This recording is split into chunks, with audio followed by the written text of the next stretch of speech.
queridos e queridas, tudo bem com vocês? Então, eu vou fazer algo que eu senti de Deus, nós estarmos orando antes.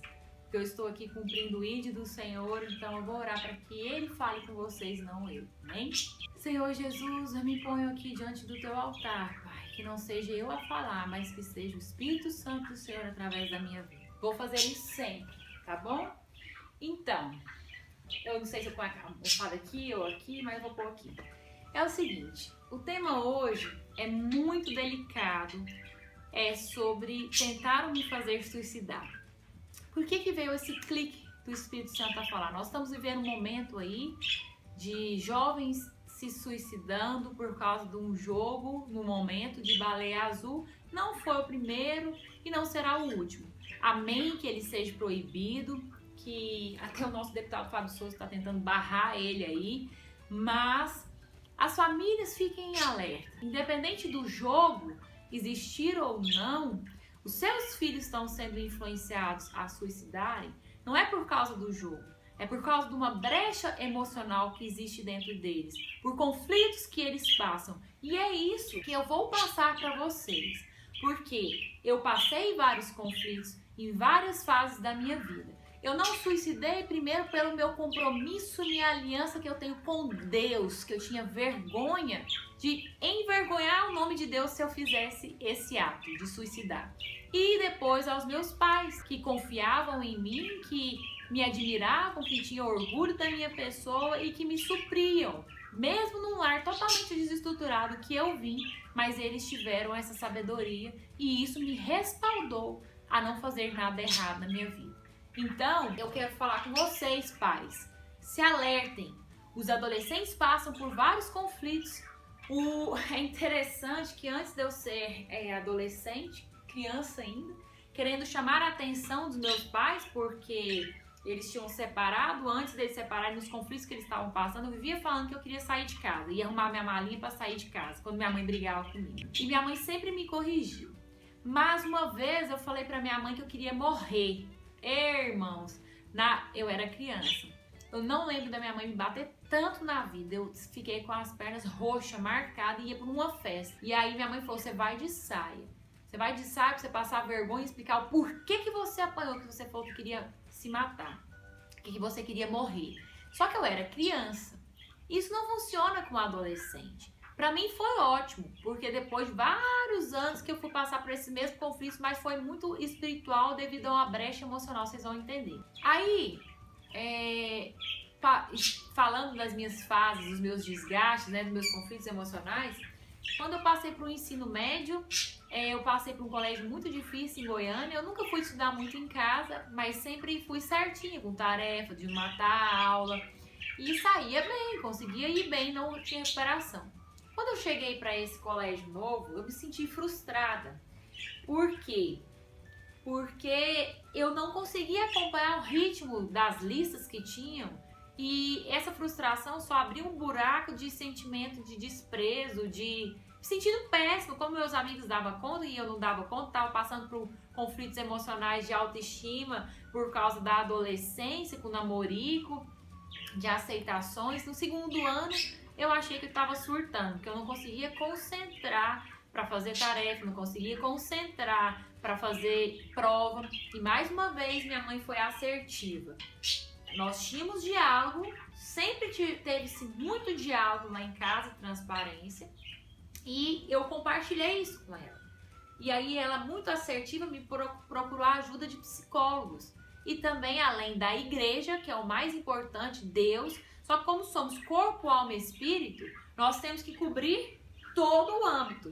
No corpo, minha mãe procurou a yoga, que me ajudou muito a trabalhar a respiração, para trabalhar a ansiedade. O emocional, além da questão do psicólogo a nos ajudar na questão do desabafo, que já melhora a ansiedade, e espiritualmente Deus. Daí melhorou essa crise aí que eu não consegui concentrar. Daí eu casei a outra parte de tensão, que teve uma brecha aí, que foi quando foi mais forte a questão do suicídio. Eu casei muito cedo, com 20 anos, eu nunca pensei em casar cedo, depois eu vou fazer um vídeo sobre isso. Eu estava no primeiro ano de faculdade, organizando o casamento. Depois, o primeiro ano de casamento foi uma luta. Com 7 meses de casamento, nós quase separamos por causa que eu era doente emocional de ciúmes. Depois eu vou fazer outro vídeo sobre isso. Nesses desgastes, nessa nova fase da minha vida tão nova, e eu não sou contra as pessoas casarem cedo, mas eu compartilho com as pessoas que a gente acompanha na igreja e já tento preparar minha filha desde já a ter maturidade, porque quem não tem maturidade não consegue casar cedo. Eu tinha que me autoafirmar que eu dava conta de tudo com 20 anos, porque antes de casar, minha mãe chegou pro meu marido e falou assim: olha, tá casando com ela, mas você saiba que ela não sabe cozinhar e ela não gosta de serviço de casa, não.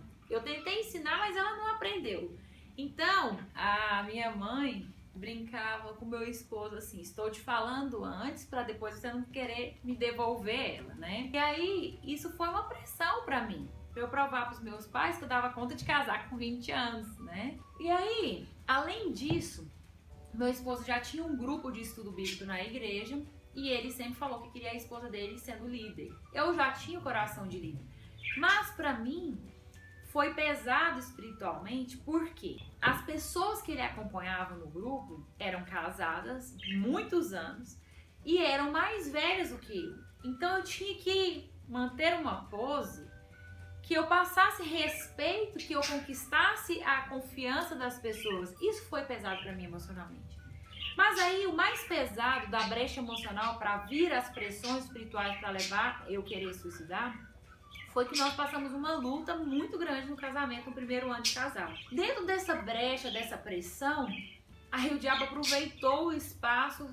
Olha, eu não sei se você dá o nome de diabo, satanás, inimigo, chifrudo, capeta, o nome que você quiser dar pra ele, mas existem as forças do mal. E ele vem para roubar, e matar e destruir. Quem suicida-se não significa só que é uma brecha espiritual que o diabo entrou, mas ele entra nas brechas espirituais, emocionais, igual ele deve ter brecha. Porque na Bíblia fala que ele procura um espacinho, uma brecha para entrar, e ele vem para roubar, matar e destruir. E a minha brecha naquele momento era esse peso espiritual que eu estava vivendo, conflito no casamento, quase separando por causa de ciumeira, doentia que eu tinha.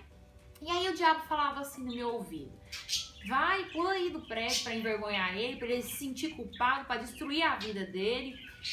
E isso não é de Deus, né? Eu não ganharia nada com isso. O que me segurou a não fazer nada foi a minha aliança com Deus. E depois de envergonhar os meus pais. A importância de ter esse vínculo dos pais com seus filhos, porque eu nunca fiz nada errado por causa da confiança que meus pais tinham em mim, depois da minha confiança com Deus, de não querer envergonhar o nome de Deus. Outro momento de luta que eu passei foi depois que a gente teve filha e entra a brecha física, de cansaço físico. Eu amamentei 2 anos e não me arrependo. Depois você confere lá no vídeo. Mas é um desgaste emocional muito grande, que eu tive uma burrice de obedecer médico, de amamentar ela à noite. Ficava acordando picado, 2 anos. Daí depois ela aprendeu a fazer xixi tranquilinha e aí ela demorou o esfíncter a amadurecer noturno, ficou até 5 anos. Aí para não voltar, porque eu já tinha tirado a fralda, não voltar com a fralda, a burrinha aqui, ó, entre aspas, porque foi burrice mesmo, ficou acordando 5 anos seguidos picada à noite. E isso arrebenta com a gente fisicamente, emocionalmente e dá uma baita de uma brecha pro inimigo vir querer fazer lambança na nossa casa. Eu falava com meu esposo, até compartilhava com a minha cunhada, que a minha mãe é um desgaste tão grande que eu tô sem paciência e o inimigo vem querendo que eu machuque a minha filha. E aí é onde eu falei que pro meu esposo e pra minha cunhada e pra minha mãe, que não é que é justificável as atitudes ruins que os pais ou quem seja contra as crianças. Mas aí eu entendia a brecha do desgaste físico e emocional, onde o diabo vinha querendo fazer com que eu machucasse minha filha. E esse sentimento que vinha, que não era meu, que era do inimigo, me fazia mal emocionalmente de ter algum sentimento ruim em relação à minha filha. Porque toda mãe já se culpa por não poder fazer o melhor, porque a gente erra às vezes tentando acertar. Outro desgaste, e eu achei que eu ia surtar nesse momento, de 1 ano e 9 meses da minha filha.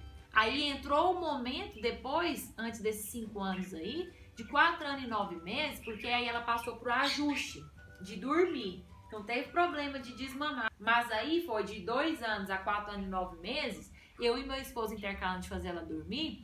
Aí a gente lia a Bíblia, orava tudo, e na hora de pôr ela pra dormir, ela ficava brincando. E ficava 1 hora brincando. E aí eu achava assim, gente, ela tá achando que eu tô com cara de palhaço, né? Eu tô cansada, quero ter um momento com meu filho, com o meu esposo, quer dizer, e ela tá aqui brincando e não dorme. E aí era outro desgaste, onde vinha sentimentos de fazer coisa ruim com ela. Nesse sentir de querer fazer coisa ruim com ela, vindo setas malignas no mundo espiritual, eu me sentia péssimo. E esse sentir péssimo, vinha uma brecha no meu coração falando assim, então era melhor você se matar, ou era melhor você morrer, porque seria melhor para sua família, porque você não faria nada ruim para sua família, como se eu não fosse bênção para minha família, como se eu fosse maldição por vir esses pensamentos na minha mente. Se você está passando por isso, acorde, não é você. Primeiro que você tem que saber que o ser humano não é bom. Os discípulos chegaram para Jesus e falaram, quanto tu és bom, Senhor? E o Senhor falou, não, eu não sou bom, só Deus que está no Pai. E por isso que todos nós dependemos da graça do Senhor, porque é pela graça que nós somos salvos e sarados. É por Ele. Eu comecei a fazer uma campanha de 1 Coríntios 13, do amor incondicional de Deus, porque só em Deus conseguimos amar incondicionalmente. Papai e mamãe, procure Deus. Eu não estou pregando religião. Deus, Jesus Cristo, Senhor Salvador que salva. A palavra do Senhor fala que as pessoas estão perecendo por falta de conhecimento. Conhecereis a verdade vos libertará. Eu não fiz nenhum mal à minha filha, eu não fiz nenhum mal contra a minha vida, não suicidei por causa de Deus. Eu procurei ajuda em todos os momentos, emocionalmente com psicólogos e espiritualmente com a minha liderança.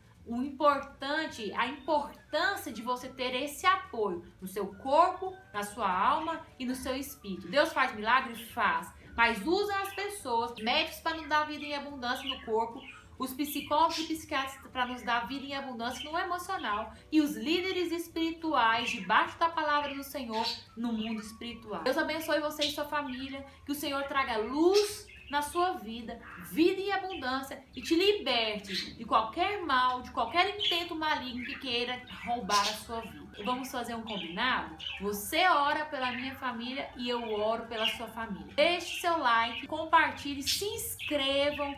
Um abraço, fica com Deus.